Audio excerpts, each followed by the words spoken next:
Hello everyone, welcome back. It has been a while, but we have some Force Will updates. I haven't uploaded in a bit, and since the last time I uploaded, a ton has changed.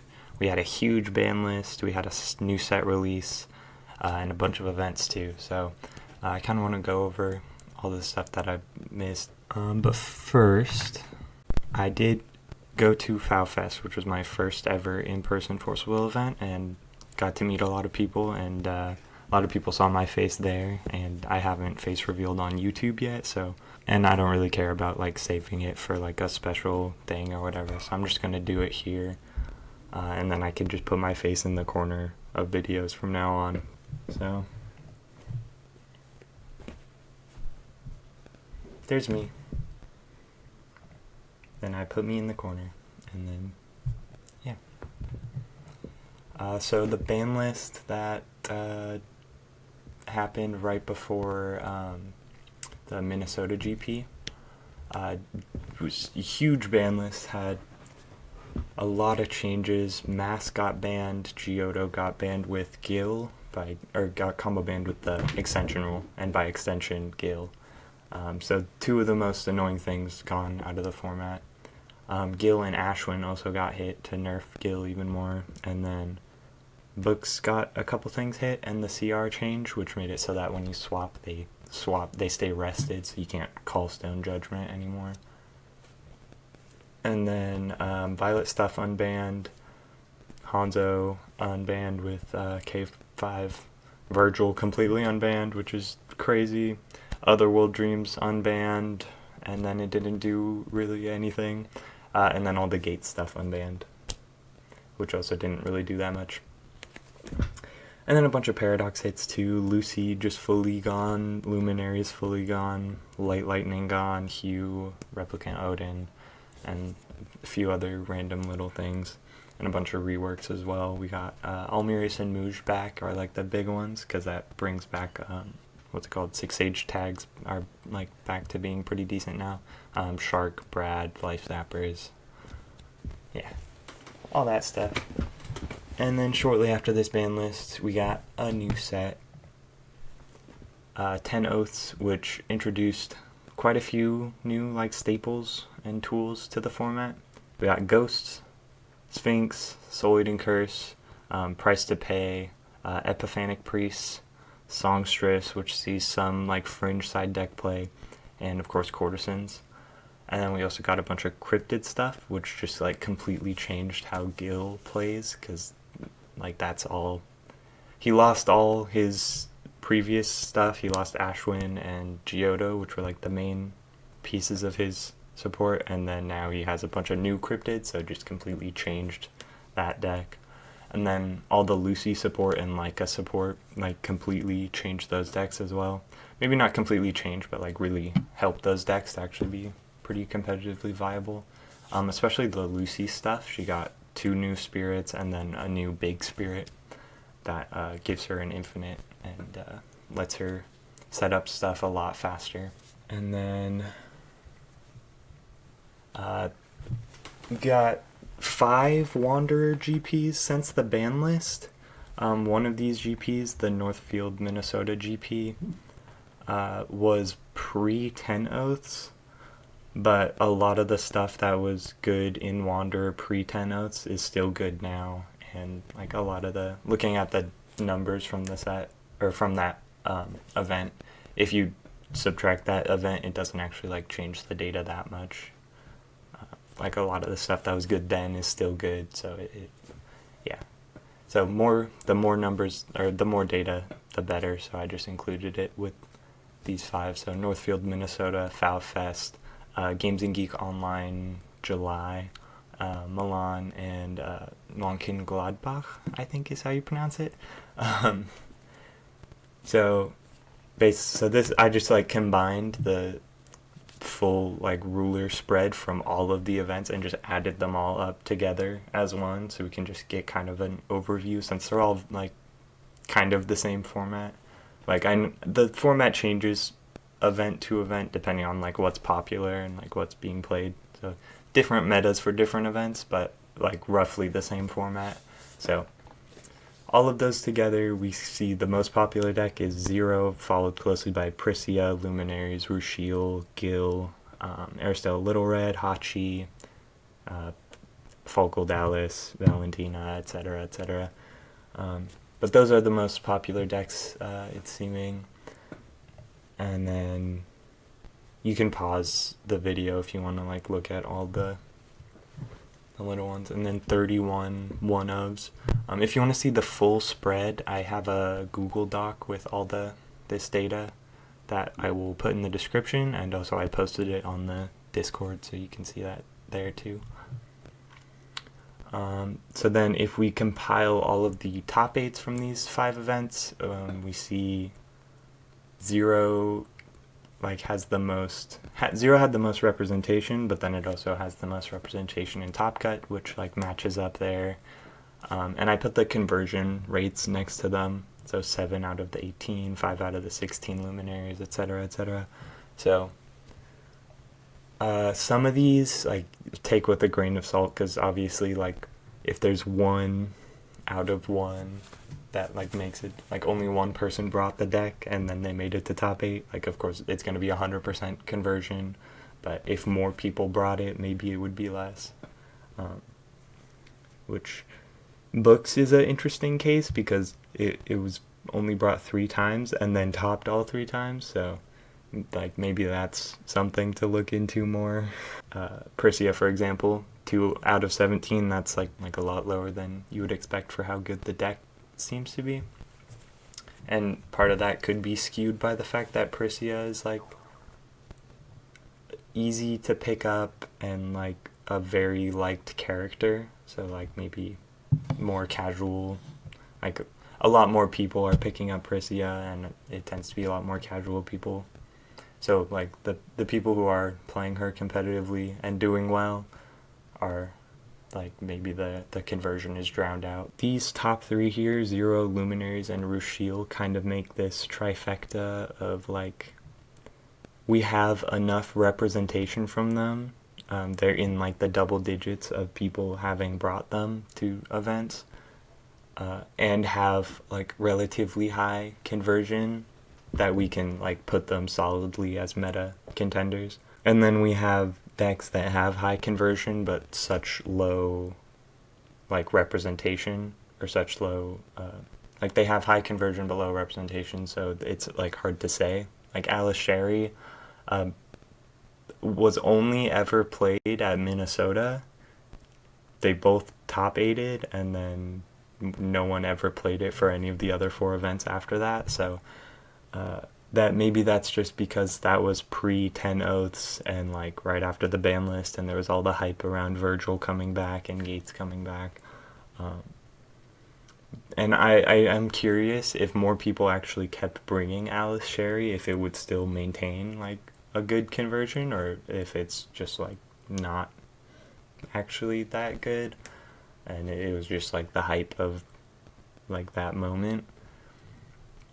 Yeah, it is. It's hard to say. Force of Will is too small of a game, and we don't have enough players and enough events happening to really get solid data. But this does kind of give an overview of we know these big 3 are good for sure. Order Shiva also, and Lucy also, 2 out of 6 is pretty good. Cruz Blesta Mujdart 2 out of 4 is good conversion. So we know what decks are solid. It's just some of these one-offs, we maybe if more people played them, maybe they would maintain that conversion. Umar, I've heard the Umar deck that topped was pretty strong. If as many people played Umar as there were playing Zero, I do wonder if it would eventually balance out to be a similar conversion or something. So that's what Wander is looking like. And then the winning decks from these events were, of course, Mars Soul and then Mars Merc at FowFest, both piloted by Jeremy Lindley. So I should put in the disclaimer that player skill does cause a skew here. 2 luminaries winning could just be the fact that a good player likes the deck, and so when a good player likes a deck and like is bringing it, it's gonna skew the data a bit in that deck's favor. And then also 2 Rushiels and a 0. So again, the top 3 like bigger, more represented decks were also the ones that won these 5 events. So maybe that like goes to show that they're the best decks right now, but we also just need more data with these other possible contenders, which we won't get because the format's ending and we're getting a new set and new ban list and stuff. So, and then it'll be a whole new format to try and solve. I have the data here from the Minnesota GP just to like show the top 8 here is like a lot of the same stuff. Outside of Sherry Alice, like all of this stuff is stuff that's like good in the other, like that's what's topping. 0 Luminaries, Rushiel, books. 0 Luminaries, books, Rushiel, Alice Dracula, which also topped another event. So like it's all stuff that's topping elsewhere. So, and then going over to Paradox, we've only had 2.5 kind of Paradox GPs. I say and a half because at Minnesota there was the side event, but I'm not including that in the data just because that Paradox side event was a lot smaller and only had a top 4 as like the top cut. There was no top 8 because of it being so small, and also because that being pre-10 Oaths matters a lot more for Paradox than it does for Wanderer. If you look at just here, like what's represented the most popular deck, Gil, and the second most popular, Hachisuka, would not be decks without the stuff from 10 Oaths. So it doesn't make sense to include the like mini kind of GP side event pre-10 Oaths. Even though technically there was like, what's it called? You could get an invite at that side event. So it's kind of like GP level, but not quite. So with the Games and Geek Online and Lins, it's not nearly as much data as we have for Wanderer with just the 2 events, but it is still like at least something to look at. Like we can still tell that Gil is pretty good. Something to note here though is that these 10 Gils are all from the online GP. Not a single Gil was played at Lins for whatever reason. And then looking at the top 8 conversion, 5 of the Gils, so half of them, and then 2 Leikas, 2 RR, 2 Hachi, a Flute, Priscia, Reinhardt, Valentina 3, and Yokoshima. So definitely lots of Gils, at least in the online event. And then I think Reinhardt, Yokoshima, and Flute, I think. Reinhardt, Flute, Yokoshima are like one-offs. Flute, Yokoshima, and the Reinhardt are all just one-offs. Were only played once and then made it to top 8 and converted, so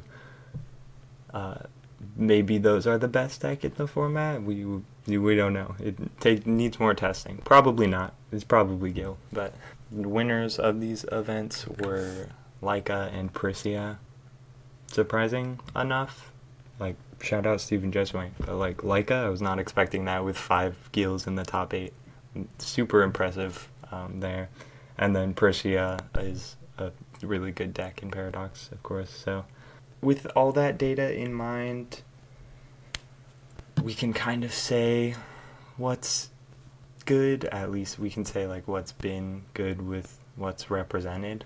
We can't say for sure like everything that's good because FAO is constantly unsolved, but I do have some ban list predictions, or at least some ban list wants. Not all of these are like probably going to happen, but some things that I would want banned. Gravestone just hard banned in Wanderer, so that it's banned in both Wanderer and Paradox.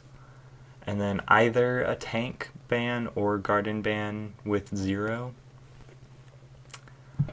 If they ban tank, if tank and Gravestone are both hit for 0, then I think the deck becomes manageable. If they leave tank but then ban garden with 0, then that, like, I don't want to say kills the deck, but it like makes it not really as competitive. Like getting garden hit would hurt the deck quite a bit. But I think it'd still be fine, like as a rogue pick maybe, as long as it still has tank and still has 4s and stuff. Like it could still be around. Something with Rushiel, I'm not exactly sure what this would be.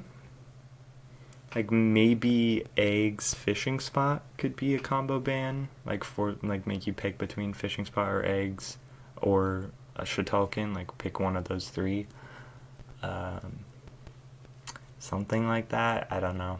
I'm not really sure what to hit with Rushiel other than that. Grim Contract with books is like, I don't even know if books need to hit. Like they could just leave books as is and just say like it needs more data. Like not enough people are trying books to like really tell. But I feel like if they hit the other stuff, books just like becomes one of the best decks. So maybe like I think Grim Contract is like the lightest ban that they could do that would not kill the deck. But like Grim Contract is just like a free Regalia, lets them trigger Regalia Beast to add back, gives you a lot of life gain, which is just really good into aggro. Like it does a lot of stuff just by itself. It's just a lot of free value, so maybe hitting Grim Contract would be like a light hit that would still let the deck be a deck. And then Soul Eating Curse ban that's just my own want. I know it's not like overpowered for Wanderer, but I just don't enjoy playing with or against the card, so this would just be good, and also would be good for Paradox. Like it's probably getting banned in Paradox anyways, but just banning it in Wanderer just so that we don't have to think about it would be nice. Virgil and Alice Sub-Ruler is kind of my hot take. I think a lot of the like Alice plus whoever like decks are all very good. Like if you look at the Alice Dracula deck, like that deck that deck has been good, just underrepresented. Falkeld Alice is a strong deck. It's just looking at like the next best thing is probably some kind of Alice plus whoever tag combination of some kind. And Virgil just like makes Alice a really good deck, gives it a lot of what it's missing. It's something to get aggressive with. I think a mirror ban would be nice. I doubt it's gonna happen, but maybe, because there is the new like green mirror that's coming out in the next set. So I could see it getting hit and then like that being like the new mirror, quote unquote. Or they just leave both and then people just play both. Mirror getting hit would also be a pretty significant hit to Luminaries, which is a deck that needs to get hit. And then Uranus just straight up ban to hit Luminaries as well. Uranus ban might just be enough, like because that's like the heart and soul of Luminaries is just FTKing or OTKing with Uranus. And then Free Solaria, she did nothing wrong. Like I do not know why she's banned. And then Paradox bans. I'm not as familiar with Paradox, and we don't have as much data for Paradox, but there are some things that I think probably do need to go, just based off of what Paradox that I have played and like what I've seen. So Uppercut and New Plan, get these free spells out of my format. Just get rid of them. Gil XR is just too good. Like that carries the entire Gil deck, and that deck is just like crazy with the XR.